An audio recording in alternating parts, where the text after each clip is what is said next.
I have is about an article by the BBC. It is entitled Aurangzeb, Why is a Mughal emperor who died 300 years ago being debated on social media? MK Singh, what's your response? Thank you, Aminderji. Now I'll just share my screen and give you a few insight of what is the main article about. It was given in a school to students to research, read, I don't know what. Let's go through this article. This is the article that is going. And what is the main part of the article? It says that he was never a favorite of the historians. Some of the facts to substantiate this argument is given in the document. It said that he was cruel towards his siblings, he was cruel towards people, and a few insights into how he was cruel towards the Hindus. Not a lot is given in this. Then all this happened hundreds of years earlier. Can you see my screen? Yes. All this happened hundreds of years earlier, but hate has reached an unprecedented since Gyanvapi issue. Now the question here is, there are two things. Is he not the favorite historian of many? What is Audrey Trusky trying to do to whitewash? We have seen enough of his. The government has already taken his name off some of the streets, which were which was in the center near the government buildings. So he has already been exposed to the public as a person who was committing both human and cultural genocide. When I grew up as a student and studied history, at that time, the one thing for which he was blamed and not a favorite was that he led to the downfall of the Mughal Empire. Now, that is, he was never investigated, and we as students were never allowed to go to really dig deep into his cultural and human genocidal activities and orders and commands, which Neeraj and Avazji both have elaborated, and with all the evidences and the sources completely. So this article is very relevant today. What I consider, is Aurangzeb still alive or not? That's the main part. Is he dead? The main article has a heading which says he died 300 years back. Why is he being discussed? That's the main issue today for me. I teach history, but if I can't bring a thread of contemporariness in the history today, contemporary is not, it is 50 years, 20 years, or 30 years. Is it relevant? That is the definition of contemporary. Is he affecting people's life today? And that's what we need to do and investigate. Now, let's look at this part here. Is he contemporary today? Some of the most important politicians, popular politicians, Muslim leaders in India, elected leaders, they are going to his mazar, his grave. And look at the gathering. And there is another group of people who consider him to be a symbol of genocide, bigotry, and the cruelest time in the Indian history when our ancestors suffered most. And another group consider him to be sacred still and a great leader. So the real issue is he dead? What this article's heading is trying to present.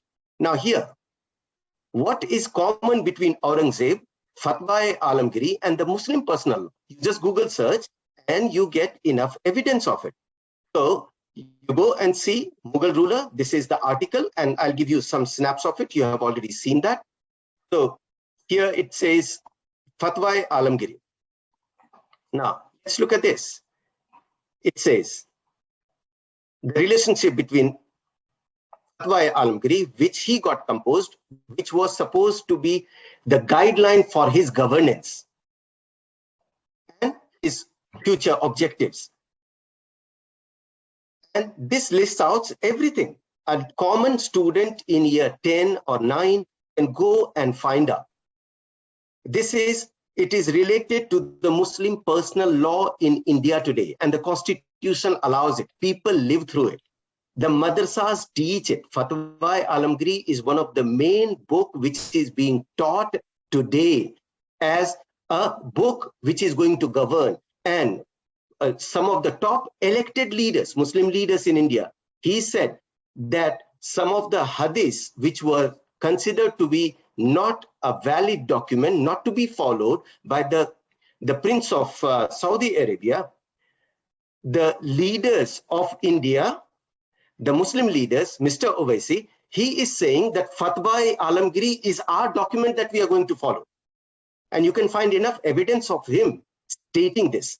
So here it goes into Muslim men can own a girl, right to have sex slaves. All this is being dealt and taught through as if it is a live and thriving document which needs to be implemented.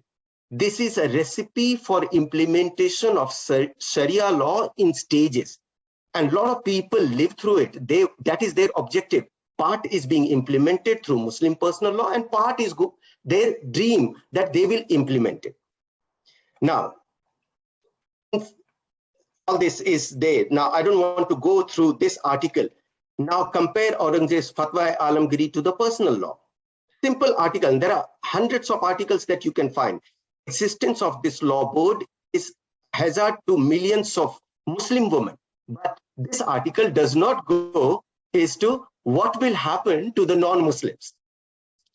Sadly, it is looking from the Muslim woman's perspective. It is not looking to the perspective to what will happen to the women of the other faiths. Will they be sold in the market as sex slaves or not? That's a question, which is part of the documentation, which Aurangzeb stands for today.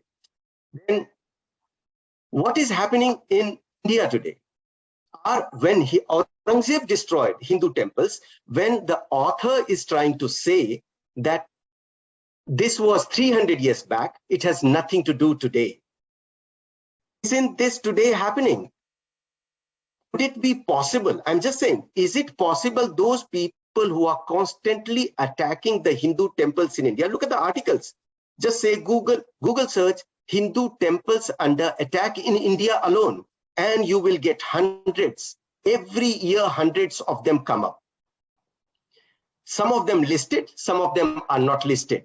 But there are organizations which can give you large number of volumes. Why are they getting attacked? Who is the attacker? Is Fatwa-e-Alamgiri the source? Are the madrasas teaching Fatwa-e-Alamgiri and the ideology at source? Is Aurangzeb's ideology dead? That's the main question that we need to answer in the long run. Then another thing that comes here. Now here it says BJP.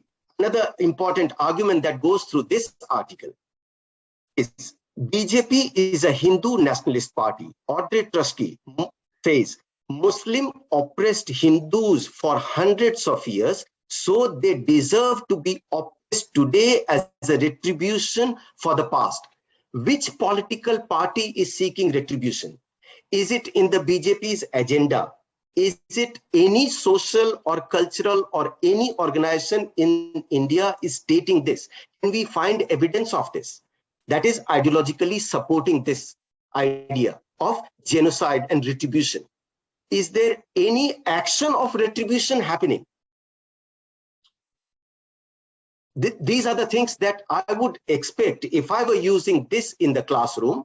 This is how, as a history teacher, I would say, go and research. Is there a retribution happening? Are there more Muslim mosques being attacked in India? Are there more Hindu temples being attacked, or vice versa? Collect the data and investigate. So then historian Nadeem Rizvi, Aligarh Muslim University, is quoted in this article saying, a convenient name to bring up to demonize India's Muslim minorities, who in the recent years have been at the receiving end of the violence of the Hindu mobs. investigated mobs, the most common ones. There was a bicycle thief who was murdered who was beaten up in my state where I come from. And that bicycle thief's father had been lynched because law and order system does not work in India. The bicycle thief's father had been lynched by the public. Then bicycle thief is lynched, but he does not die. 4 days later, he dies in the police custody because police does not take him. That is one case. There is another person who is a cow smuggler and he gets lynched and murdered. Now, all this get lynched as these are simple lynching and crimes where the law enforcement is not working. And that is taken as there is an organized crime against the Hindus, against the Muslims by the majority community Hindus, and it is thriving. The record that I personally investigated, there were more such crimes, Hindu versus Muslims, before this government came to power.